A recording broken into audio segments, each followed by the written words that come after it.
En mi cumpleaños número 70 hice una fiesta hermosa e invité a mis hijos. Nadie apareció. Llamé a mi hijo menor y mi nuera gritó de fondo: «Dile a esa vieja pobre que tenemos cosas más importantes». Al día siguiente, tuvo una sorpresa al intentar entrar a la casa. Me alegra tenerte aquí. Sigue mi historia hasta el final y comenta desde qué ciudad me estás viendo. Así podré ver hasta dónde ha llegado mi historia. Me llamo Francisca y tengo 70 años. Nunca pensé que llegaría a esta edad sintiéndome tan invisible en mi propia familia. Pero esa mañana del 15 de marzo, mientras preparaba mi fiesta de cumpleaños, todavía guardaba esperanza en el corazón. Había pasado 3 días limpiando cada rincón de la casa, preparando los platillos favoritos de mis hijos. La mesa del comedor lucía perfecta con el mantel bordado que había hecho yo misma hace años, las servilletas dobladas con cuidado y los platos de la vajilla buena que solo sacaba en ocasiones especiales. El aroma del mole poblano llenaba toda la cocina, ese mismo mole que Carlos, mi hijo mayor, siempre decía que nadie hacía como yo. Las horas pasaron lentamente. A las 6 de la tarde, cuando todos debían llegar, me senté en la sala mirando hacia la ventana. Cada ruido de motor me hacía saltar del sillón, pensando que por fin llegaban. Pero los autos pasaban de largo frente a mi casa. A las 7, el silencio se había vuelto ensordecedor. Los platillos se enfriaban en la cocina y las velas que había puesto en el pastel comenzaban a derretirse. Mi corazón latía con tanta fuerza que podía escucharlo en mis oídos. Tomé el teléfono con manos temblorosas y marqué el número de Carlos. «¿Bueno?», contestó su voz, pero sonaba distraída, como si estuviera viendo televisión. «Carlos, hijo, soy yo. ¿Ya vienen en camino? La cena está lista desde hace rato». Hubo una pausa larga. Pude escuchar voces de fondo, risas, el sonido del televisor. «Ay, mamá, se me olvidó por completo. Estamos en casa de los compadres. Sofía organizó una reunión. Sofía, mi nuera, la mujer que desde el día que se casó con Carlos me había hecho sentir como una extraña en mi propia familia. Pero hijo, es mi cumpleaños. Preparé toda la comida que les gusta. Limpié la casa». «Mamá, no te pongas dramática. Ya sabes cómo son estas cosas. La próxima vez avísanos con más tiempo». ¿Más tiempo? Les había recordado durante semanas. Había llamado a cada uno de mis 4 hijos para confirmar que vinieran. Todos habían dicho que sí. ¿Y los demás? Ana, Roberto, Miguel, ¿tampoco van a venir? «No sé, mamá. Cada quien anda en lo suyo. Tú ya entiendes». No entendía. No entendía cómo había criado a 4 hijos que ahora me trataban como si fuera una carga, como si mi cumpleaños número 70 fuera solo una molestia en sus vidas ocupadas. «Está bien, hijo. Que se diviertan». «Mamá, no te pongas así. Luego pasamos a verte». Colgué el teléfono sabiendo que luego significaba nunca. Me quedé sentada en el sillón de la sala, rodeada del silencio y del aroma de toda esa comida que nadie vendría a comer. Pero algo dentro de mí no podía aceptarlo. Tomé el teléfono otra vez y llamé a Miguel, mi hijo menor. Siempre había sido el más cariñoso, el que más tiempo pasaba conmigo cuando era niño. El teléfono sonó varias veces antes de que contestara. «¿Qué pasó, ma?» «Miguel, mijo, ¿vienes a cenar? Es mi cumpleaños y preparé todo lo que les gusta». Escuché movimiento del otro lado, como si estuviera alejando el teléfono de su oído. Luego, clara como el agua, la voz de Sofía gritando en el fondo: «Dile a esa vieja pobre que tenemos cosas más importantes que hacer». El mundo se detuvo. Esas palabras se clavaron en mi pecho como dagas. Esa vieja pobre. Así me veía mi nuera. Así me veían todos. Miguel regresó al teléfono, su voz incómoda. «Ma, ahorita no puedo. Tengo compromisos». «Está bien, hijo. Que tengan buena noche». Colgué y me quedé ahí sentada, sintiendo cómo las lágrimas comenzaban a rodar por mis mejillas. 70 años de vida, 50 años dedicados completamente a mis hijos, y esto era lo que tenía. Una mesa llena de comida fría y la certeza de que para mi propia familia yo no era más que esa vieja pobre que los molestaba con sus necesidades. Me levanté lentamente y caminé hacia la cocina.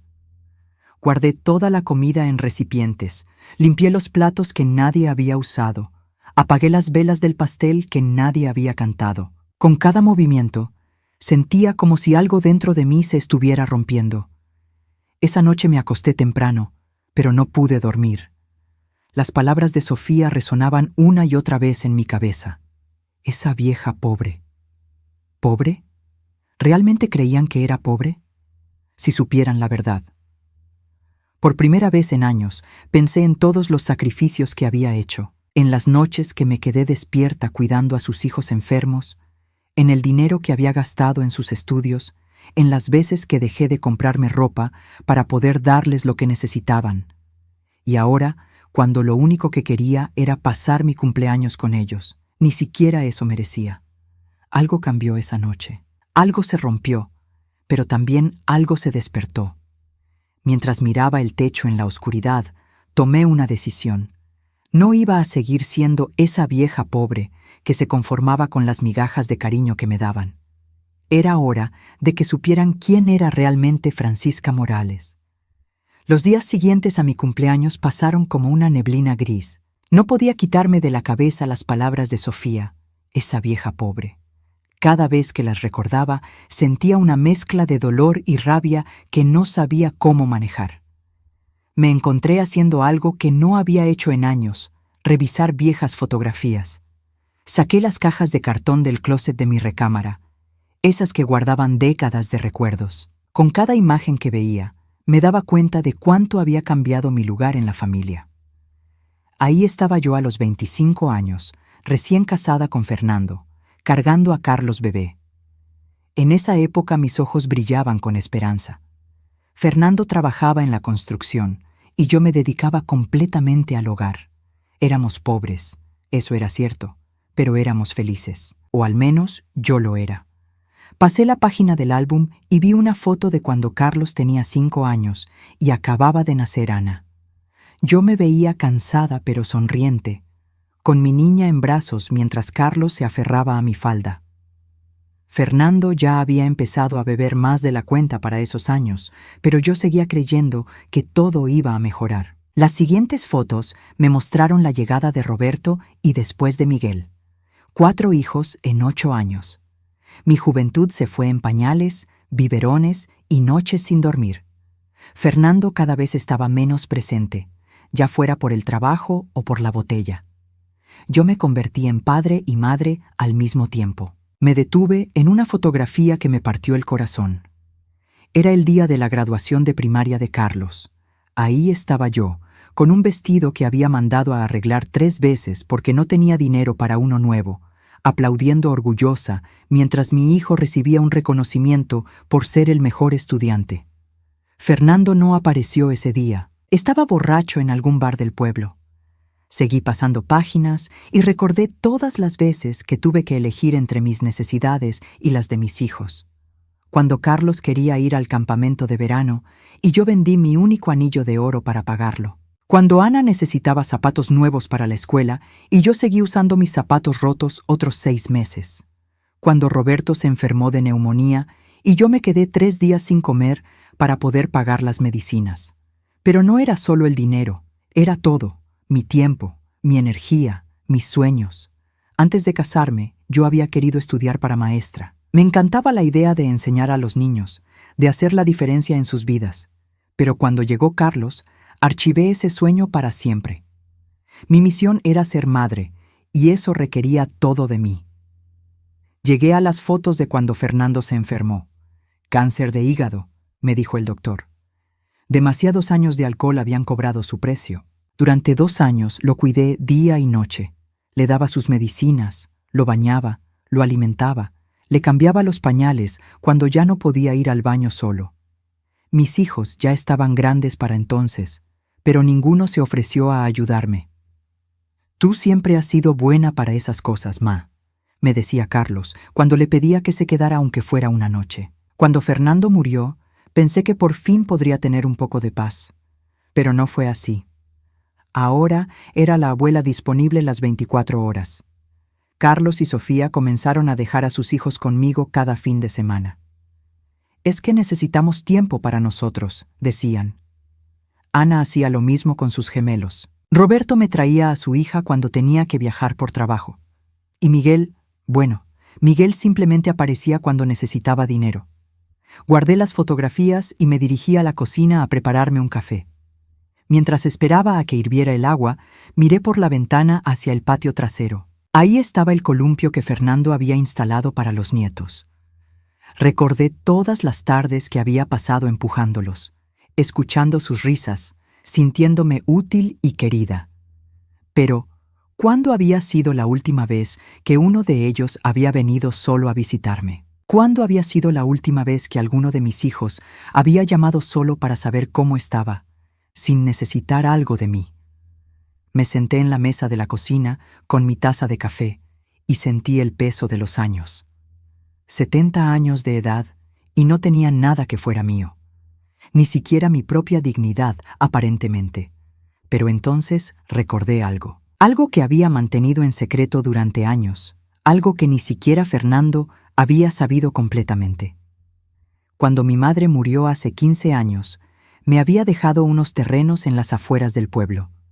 Terrenos que ahora, según había escuchado, valían mucho dinero por el desarrollo urbano que había llegado a la zona. Yo había puesto esas propiedades a nombre de mis hijos inmediatamente, sin decirles. Pensé que era lo correcto, que así tendrían seguridad económica para sus familias. Pero nunca llegué a firmar la transferencia definitiva. Los papeles seguían en mi cajón, esperando mi decisión final. En ese momento, tomando mi café en la soledad de mi cocina, me di cuenta de algo. Quizás no era tan pobre como Sofía pensaba.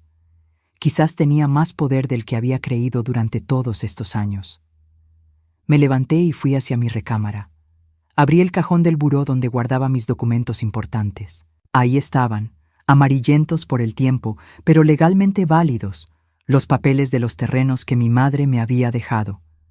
Terrenos que ahora podrían valer una fortuna. Por primera vez en días, sonreí. Quizás era hora de que Francisca Morales dejara de ser esa vieja pobre y se convirtiera en la mujer que siempre había tenido el derecho de ser. La semana después de mi cumpleaños, decidí hacer algo que llevaba años posponiendo: organizar todos mis papeles importantes. No era solo por los documentos de los terrenos que había encontrado, sino porque necesitaba entender exactamente qué tenía y qué no tenía. Si iba a tomar decisiones sobre mi futuro, necesitaba conocer toda la verdad. Saqué una caja de zapatos vieja donde guardaba facturas, recibos y documentos que había ido acumulando durante décadas. La puse sobre la mesa del comedor y comencé a separar todo por categorías: facturas de luz, recibos de agua, documentos del banco, papeles de seguros y, al fondo, envueltos en una bolsa de plástico, los documentos que mi madre me había dado antes de morir. Mi madre, Esperanza Morales, había sido una mujer muy diferente a mí. Mientras yo me dedicaba completamente a mi familia, ella siempre había sido más práctica, más independiente. Había trabajado toda su vida vendiendo comida en el mercado y había logrado comprar varios terrenos pequeños en las afueras del pueblo. «La tierra es lo único que nunca te va a fallar, mija», me decía siempre. Cuando ella murió, yo estaba tan sumida en el cuidado de Fernando que apenas presté atención a los papeles que me entregó el notario. Los guardé prometiéndome que los revisaría después, pero ese después se había convertido en 15 años. Ahora, con mis lentes de leer puestos, comencé a estudiar cada documento cuidadosamente. El primer terreno estaba ubicado en lo que ahora era la zona más comercial del pueblo. Según el papel, tenía 2.000 metros cuadrados. El segundo estaba cerca de la nueva carretera federal y el tercero me dejó sin aliento. Era un terreno de 5.000 metros cuadrados exactamente donde ahora estaba el centro comercial más grande de la región. Ese centro comercial que mis propios hijos visitaban cada fin de semana, donde Sofía compraba su ropa cara, donde mis nietos iban al cine. Con manos temblorosas, busqué en mi bolsa el periódico local de la semana pasada. Había visto un anuncio de venta de terrenos en esa zona. Cuando encontré el precio por metro cuadrado, tuve que sentarme y calcular 3 veces para asegurarme de que no me estaba equivocando. Si mis cálculos eran correctos, solo ese terreno donde estaba el centro comercial valía más de 10 millones de pesos. Sentí que el mundo giraba a mi alrededor. Durante 15 años había vivido contando cada peso, preocupándome por las cuentas de la luz, vendiendo mis pocas pertenencias cuando mis hijos necesitaban dinero, y todo este tiempo había sido dueña de una fortuna. Pero había algo más que necesitaba verificar. Recordé vagamente que cuando quise transferir las propiedades a nombres de mis hijos, el notario me había explicado algo sobre un proceso legal que nunca completé. Busqué entre los papeles hasta encontrar una carpeta café que contenía documentos del despacho del licenciado Herrera. El licenciado Herrera había sido el abogado de mi madre y después mío. Era un hombre mayor, de la vieja escuela, que siempre me había tratado con respeto. Cuando Fernando murió, él se había encargado de todos los trámites sin cobrarme casi nada porque conocía mi situación económica. En la carpeta encontré una carta que él me había escrito hace 5 años, después de que yo le mencionara mi intención de heredar las tierras a mis hijos. La carta decía textualmente: «Señora Francisca, como le expliqué en el despacho, la transferencia de las propiedades requiere su firma ante notario y la presencia de los beneficiarios. Mientras esto no suceda, usted sigue siendo la única propietaria legal de los terrenos. Le recomiendo que piense bien esta decisión, ya que una vez hecha la transferencia, será irreversible». Releí la carta varias veces. Yo seguía siendo la propietaria legal. Nunca había transferido nada. Durante todos estos años, mientras vivía como una mujer pobre, había sido millonaria sin saberlo. Me quedé sentada en esa silla durante horas, procesando toda la información.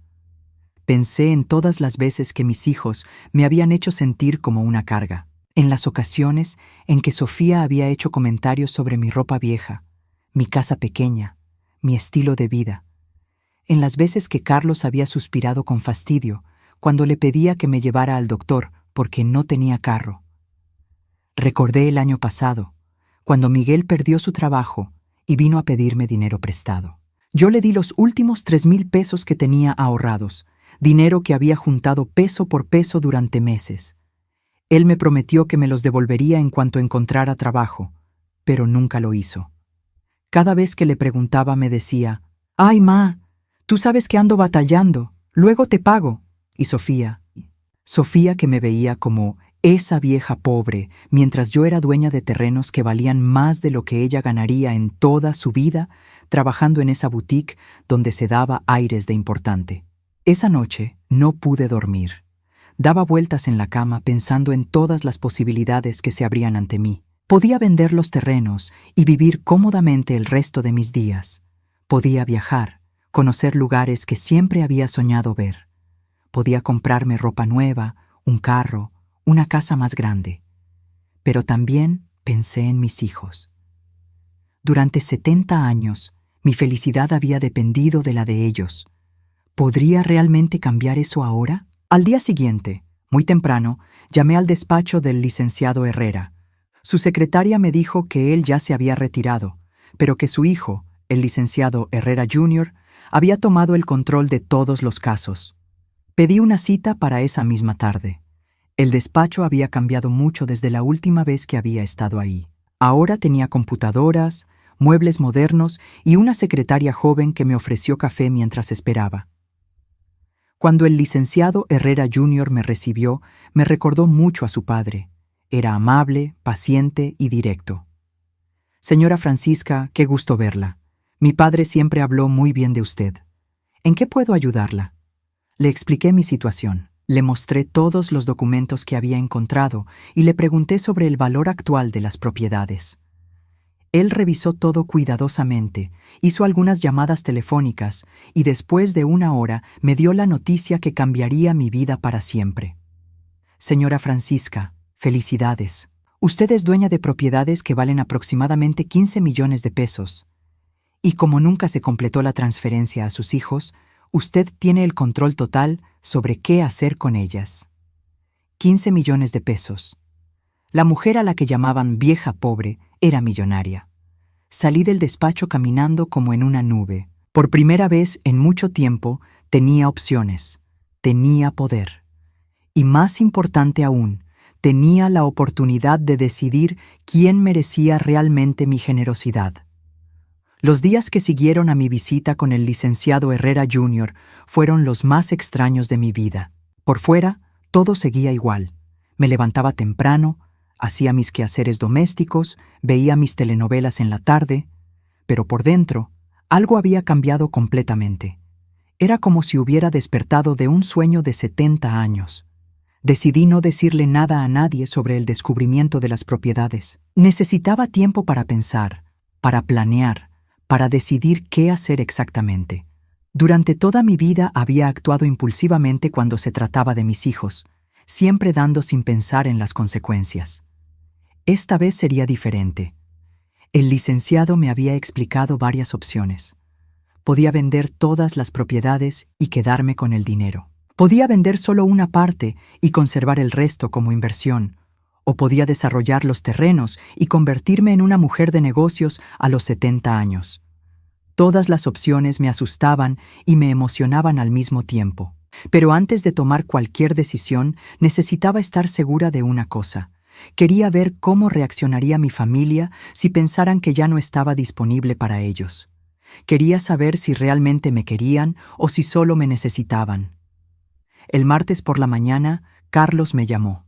Era raro que me llamara entre semana, así que supe inmediatamente que necesitaba algo. «¿Cómo estás, ma? Te escuchas diferente». «Estoy bien, hijo. ¿Qué necesitas?» «No necesito nada, ma. Solo quería saber cómo estás. Se me hace que sigues molesta por lo del cumpleaños». Mentiroso. Carlos nunca llamaba solo para saber cómo estaba. Decidí seguirle el juego. «No estoy molesta, hijo. Ya entendí que tienen cosas más importantes que hacer». «No digas eso, ma. Tú sabes que te queremos mucho. De hecho, Sofía y yo estábamos pensando que podrías cuidar a los niños este fin de semana. Nos invitaron a Acapulco y ahí estaba, la verdadera razón de su llamada». «No puedo, Carlos». «¿Cómo que no puedes? ¿Tienes planes?» Por primera vez en mi vida le mentí a mi hijo. «Sí, tengo planes».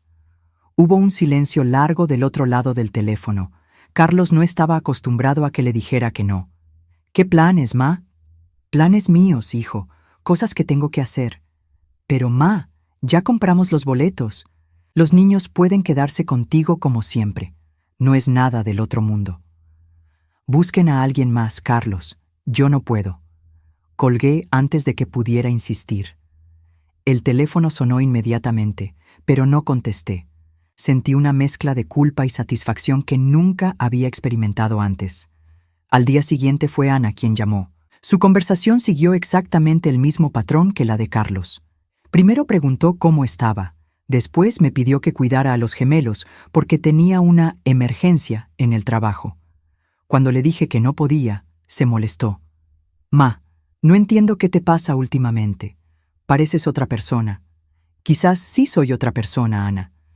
«¿Estás enferma? ¿Necesitas que te lleve al doctor?» Era irónico. Solo se preocupaba por mi salud cuando no podía hacer lo que ella quería. «Estoy perfectamente bien. Solo estoy ocupada». «¿Ocupada con qué? Tú nunca tienes nada que hacer». Esas palabras me dolieron más de lo que Ana probablemente pretendía. Para ella, mi vida era tan vacía, tan sin importancia, que no podía imaginar que tuviera algo que hacer. «Bueno, pues ahora sí tengo cosas que hacer». Colgué y apagué el teléfono. Necesitaba silencio para pensar.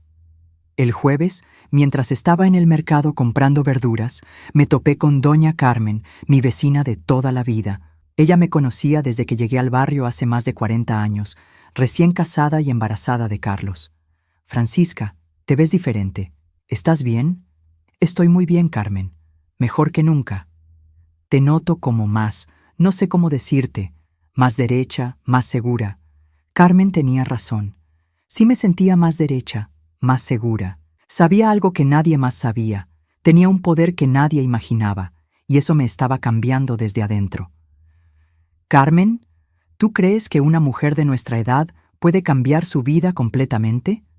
Ay, mija, ¿qué cosas dices? A nuestra edad, ya lo que uno puede hacer es esperar a morirse con dignidad. Pero yo no quería morirme con dignidad. Quería vivir con dignidad. Y por primera vez en 70 años, tenía los medios para hacerlo. Esa tarde, el licenciado Herrera Jr. me llamó. Señora Francisca, tengo noticias importantes. Una empresa constructora se enteró de que usted es la propietaria del terreno donde está el centro comercial y quieren hacer una oferta formal para comprarlo. Están ofreciendo 18 millones de pesos.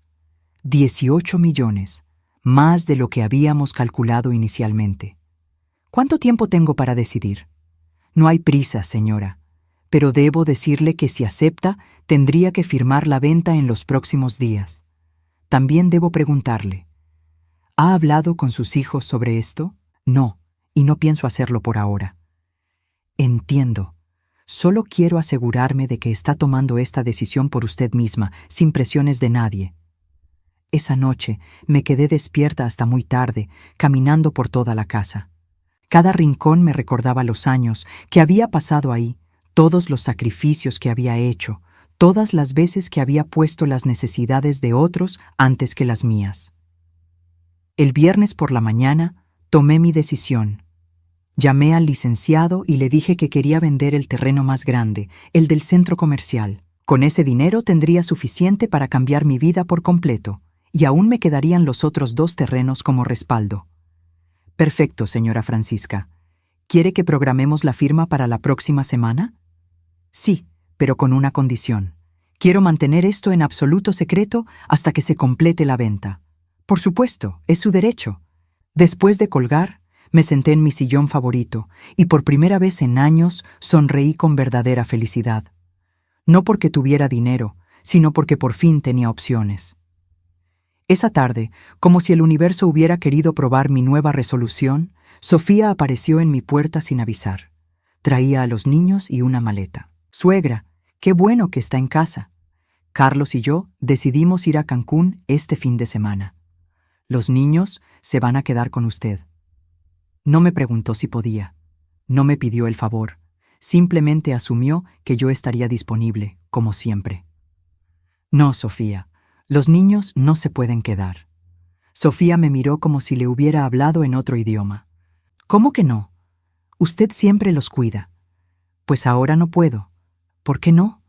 ¿Qué tiene que hacer que sea tan importante?». Ahí estaba otra vez esa actitud despectiva, esa idea de que mi vida no tenía valor, de que no podía tener planes o necesidades propias. «No tengo que explicarte mis razones, Sofía». Su cara cambió completamente. La sorpresa se transformó en molestia y después en algo parecido al desprecio. «No entiendo qué le pasa últimamente, suegra. Está muy rara. Espero que no se esté volviendo loca como doña Esperanza». Doña Esperanza, mi madre, la mujer que me había dejado la fortuna que Sofía nunca imaginaría. Mi madre no estaba loca, Sofía. Era una mujer muy inteligente. Sofía se fue de mi casa arrastrando a los niños y murmurando cosas que no alcancé a escuchar. Pero no me importó.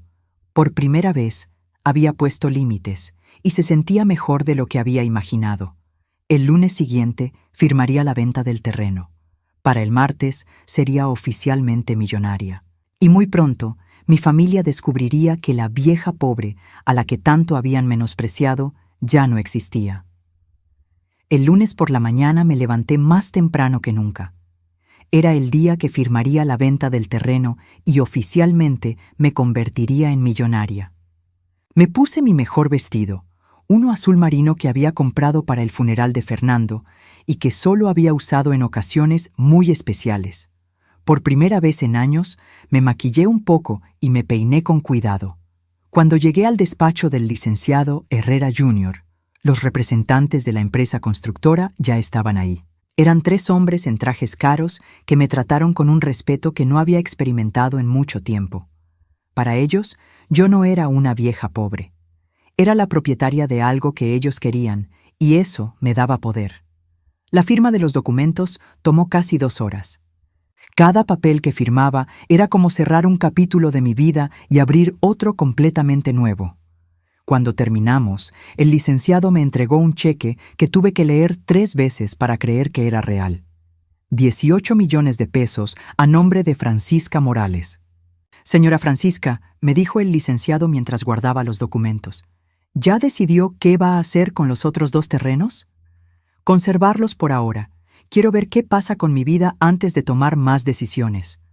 Salí del despacho sintiéndome como si caminara en las nubes. Decidí no ir directamente a casa. En lugar de eso, me fui al centro comercial que ahora me había hecho millonaria. Era extraño caminar por esos pasillos sabiendo que hace unas horas había sido mi tierra. Me senté en la cafetería y pedí un café caro, de esos que nunca me había permitido comprar. Mientras lo tomaba, observé a todas las familias que pasaban, comprando cosas que yo nunca había podido darme el lujo de comprar. Pensé en cuántas veces había traído aquí a mis nietos con los pocos pesos que tenía, siempre diciéndoles que no podíamos comprar esto o aquello porque estaba muy caro. Mi teléfono sonó. Era Carlos. «Ma, ¿dónde estás? Fui a tu casa y no está». «Estoy en el centro comercial». «¿En el centro comercial? ¿Qué hace ahí? Usted nunca va sola a esos lugares». «Pues ahora sí vengo». «Bueno, necesito que regrese a su casa. Sofía quiere hablar con usted». «Ah, Sofía».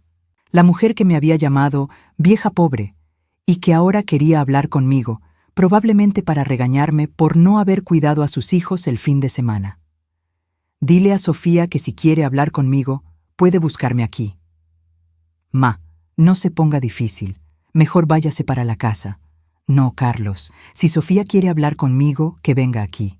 «Estoy en la cafetería del 2º piso». Colgué y me quedé esperando. 40 minutos después vi a Carlos y Sofía subiendo las escaleras eléctricas. Sofía venía con cara de pocos amigos, claramente molesta por haber tenido que venir hasta acá. «Suegra, ¿qué hace aquí sentada como si fuera rica?» Esa frase me hizo sonreír internamente. Si supiera lo rica que era en ese momento. «Estoy tomando un café. ¿Quieren sentarse?» Carlos se sentó a mi lado, pero Sofía se quedó de pie, con los brazos cruzados. «Mire, suegra, no sé qué le pasa últimamente, pero necesita regresar a la normalidad. El fin de semana nos dejó colgados. No pudimos ir a nuestro viaje porque usted se puso caprichosa». «No me puse caprichosa, Sofía. Simplemente tenía otros planes». «¿Qué planes? Usted no tiene vida social, no tiene trabajo, no tiene nada que hacer. Su única responsabilidad es ayudar a la familia cuando la necesitamos». Cada palabra era como una bofetada, pero esta vez no me dolían. Esta vez me confirmaban que había tomado la decisión correcta. «Mi única responsabilidad», repetí lentamente, «es hacia mí misma».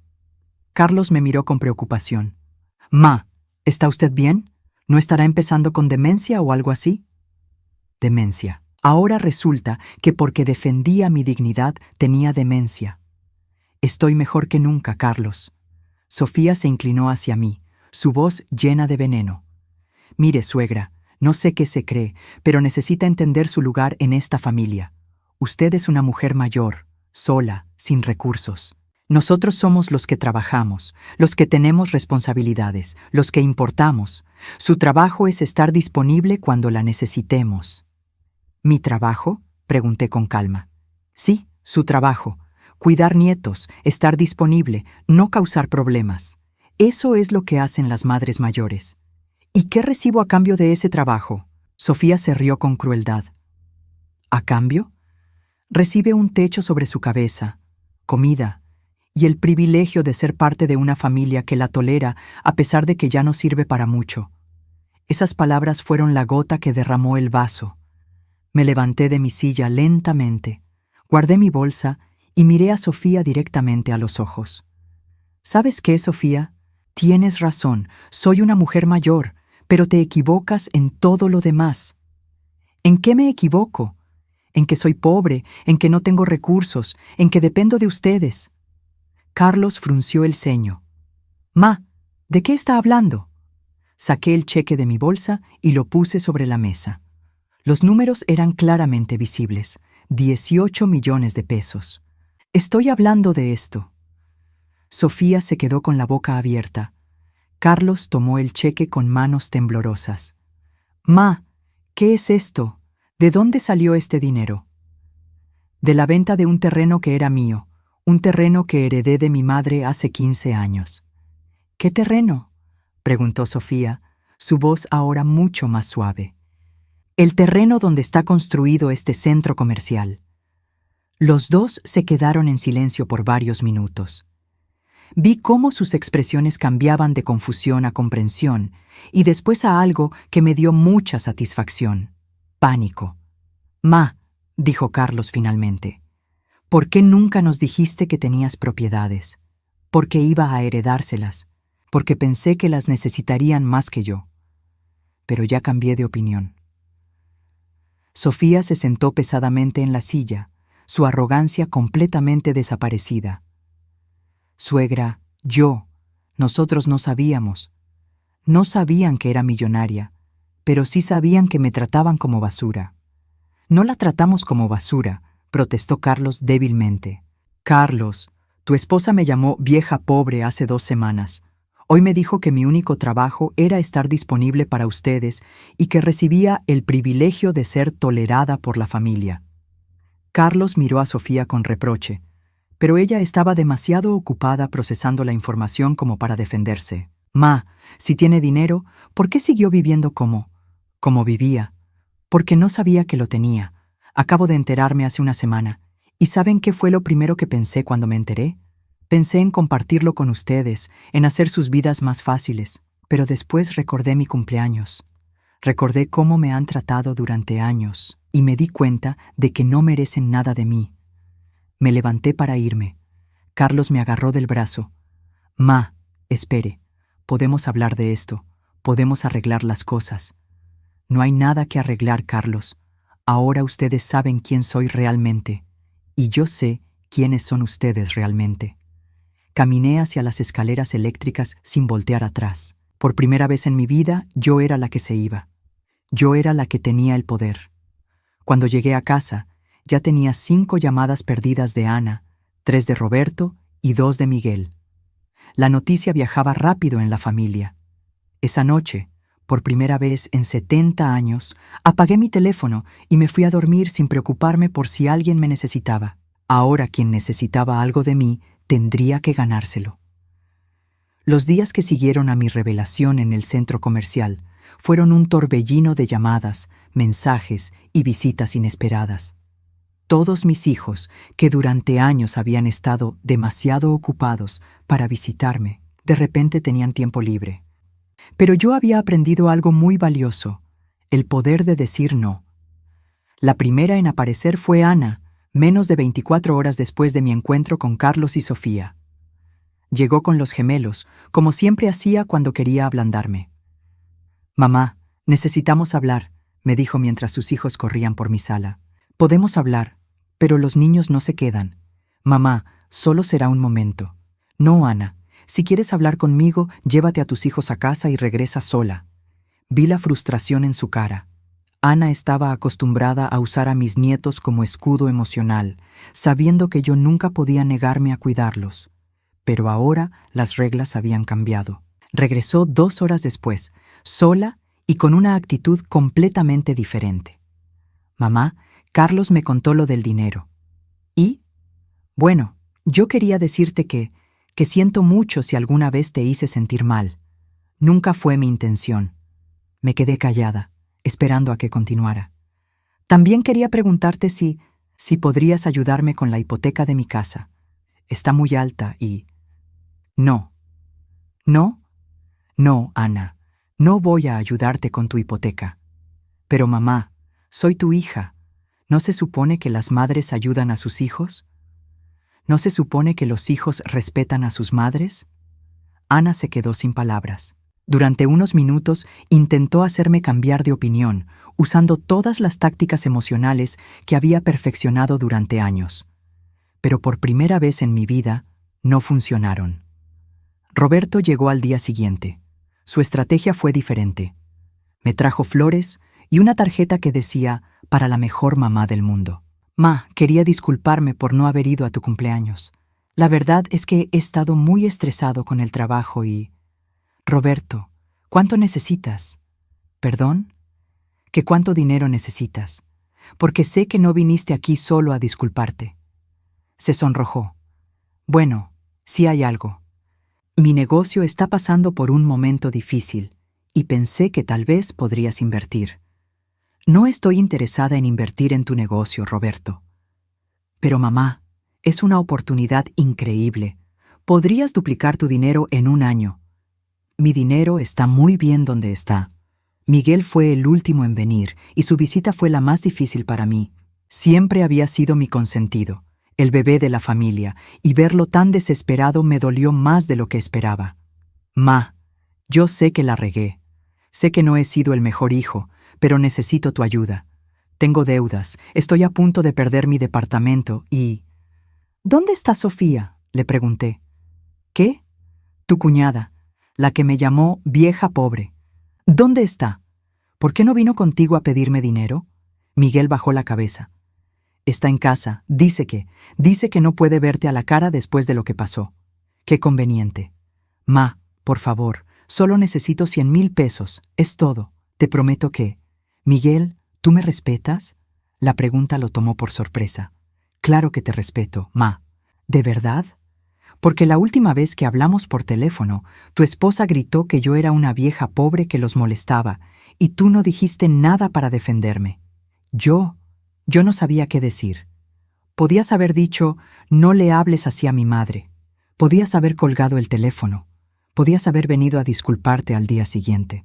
Pero no hiciste nada de eso.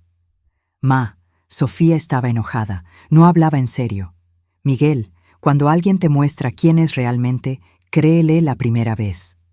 Esa noche, después de que Miguel se fue con las manos vacías, me senté en mi cocina y tomé la decisión más importante de mi vida. No iba a darle dinero a ninguno de mis hijos. No porque no los amara, sino precisamente porque los amaba lo suficiente como para no seguir permitiendo que me faltaran al respeto. Al día siguiente, hice algo que había estado posponiendo durante semanas.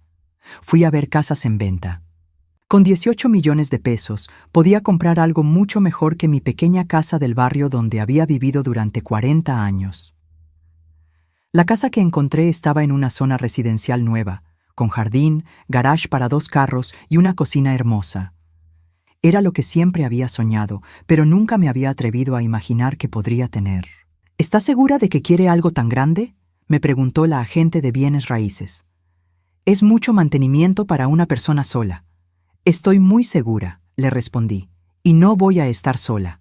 Voy a estar conmigo misma, y eso es muy buena compañía. La compra de la casa tomó 3 semanas. Durante ese tiempo, mis hijos intentaron diferentes estrategias para hacerme cambiar de opinión sobre el dinero.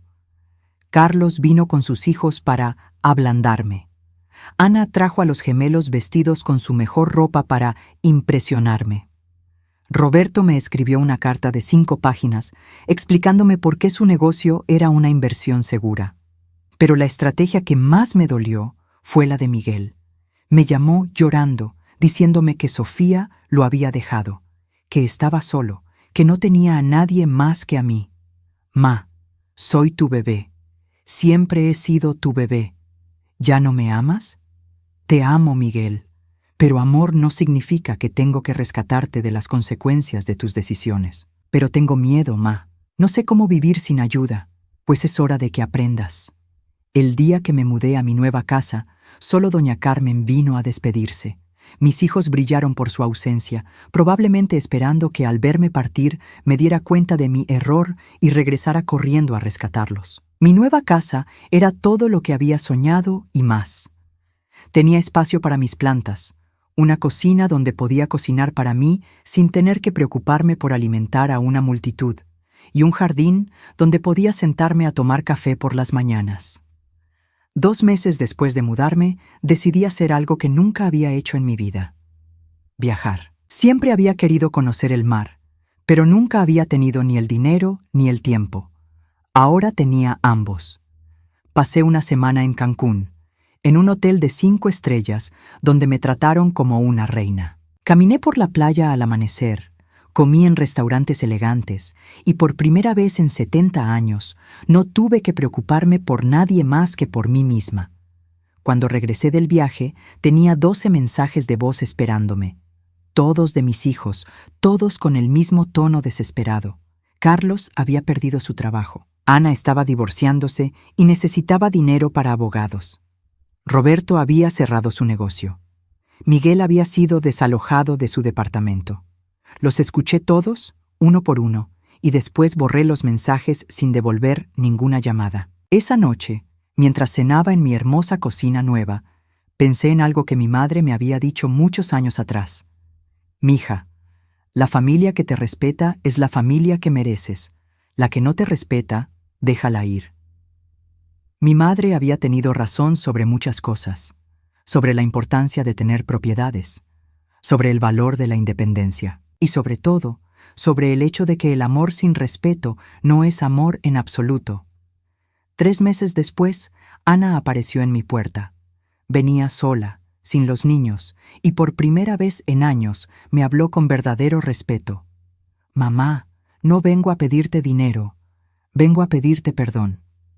La invité a pasar y preparé café para las 2. Mamá, he estado reflexionando mucho sobre cómo te tratamos. Tienes razón, no te respetábamos. Te veíamos como algo garantizado, como si fueras un mueble más de la casa. ¿Y qué cambió? Al principio solo estaba enojada porque no nos diste dinero. Pero después me di cuenta de algo. Tú nos criaste para ser independientes, para valernos por nosotros mismos. Y en algún momento, nosotros decidimos que era más fácil depender de ti que ser realmente independientes. Era la conversación más honesta que había tenido con cualquiera de mis hijos en años. Ana, te perdono, pero las cosas no pueden volver a ser como antes. Lo entiendo. Solo quiero que sepas que te amo y que lamento haber tardado tanto en darme cuenta de que el dinero no era lo importante. Lo importante era perderte a ti. Esa conversación marcó el inicio de una nueva relación con Ana. No volvimos a la dinámica anterior, donde ella me usaba como niñera gratuita, pero sí comenzamos a construir algo nuevo, algo basado en respeto mutuo. Carlos eventualmente también vino a disculparse, aunque tomó más tiempo y fue menos sincero que Ana. Roberto y Miguel siguieron llamando ocasionalmente, pero siempre pidiendo dinero, así que eventualmente dejé de contestar sus llamadas.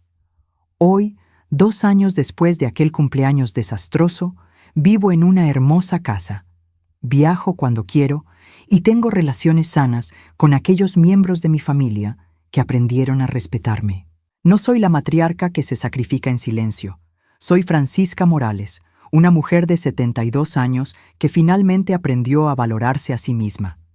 Y Sofía, la mujer que me llamó vieja pobre, ahora trabaja doble turno en una maquiladora porque Miguel no puede mantenerla con el estilo de vida al que estaba acostumbrada. A veces la veo en el supermercado y siempre baja la mirada cuando nuestros ojos se cruzan. La vida tiene una forma curiosa de hacer justicia y yo, por fin, estoy viviendo la mía.